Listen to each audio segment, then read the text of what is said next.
அரசு நிர்ணயித்துள்ள ஆட்டோ கட்டணத்திற்கு அதிருப்தி தெரிவிக்கும் வகையில் கோவையில் ஆட்டோ தொழிற்சங்கத்தினர் இன்று ஒருநாள் வேலைநிறுத்த போராட்டத்தில் ஈடுபட்டுள்ளனர். இது தொடர்பாக அங்குள்ள எமது செய்தியாளர் நேசராஜ் தரும் கூடுதல் விவரங்களை இப்போது பார்ப்போம்.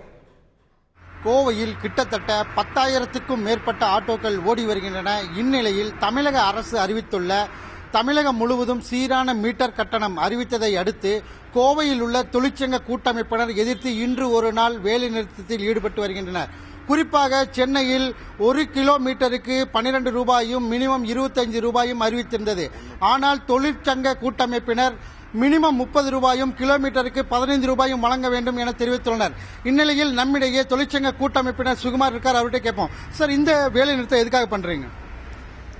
அது மீட்டர் கட்டணம் சம்பந்தமா கடந்த 2 வருஷ காலமா நாங்க போராடிட்டு இருக்கிறோம். கோவையில மீட்டர் கட்டணம் அமுல்படுத்த வேணும்னு சொல்லி. ஆனா அதே நேரத்தில் சென்னையில் அறிவிக்கப்பட்ட கட்டணம் 1.8 கிலோமீட்டருக்கு 25 ரூபாவும் ஒவ்வொரு கிலோமீட்டருக்கும் 12 ரூபாவும் சென்னையில் அறிவிக்கும் போது மாநில அரசாங்கம் என்ன சொல்லுதுன்னு சொன்னா அது சென்னைக்கு மட்டும்தான் பொருந்து, மற்ற மாவட்டங்கள்ல அது பொருந்தாதுன்னு சொல்லியிருக்கிறாங்க.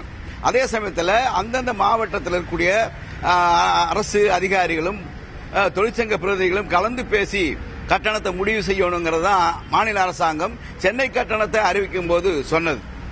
ஆனா இப்ப திடீர்னு இந்த அறிவிக்க வேண்டியது காரணம் என்னன்னு சொன்னா, நுகர்வோர் அமைப்பு ஒரு வழக்கு போட்டு வரக்கூடிய 30ஆம் தேதிக்குள்ள அந்த மீட்டர் கட்டணம் உடனடியாக அறிவிக்க வேணும்னு சொல்லி நீதிமன்ற உத்தரவினால அதிரடியா மாநிலம் முழுவதும் ஒரே கட்டணங்கிற முறையில் மாநில அரசாங்கம் அறிவிக்க வேண்டிய ஒரு நிர்பந்தம் வந்திருக்குதுங்கிறது தான். ஆனால் அதே சமயத்தில் கோவையில் நிச்சயமாக இந்த கட்டணம் அமல்படுத்த முடியாது.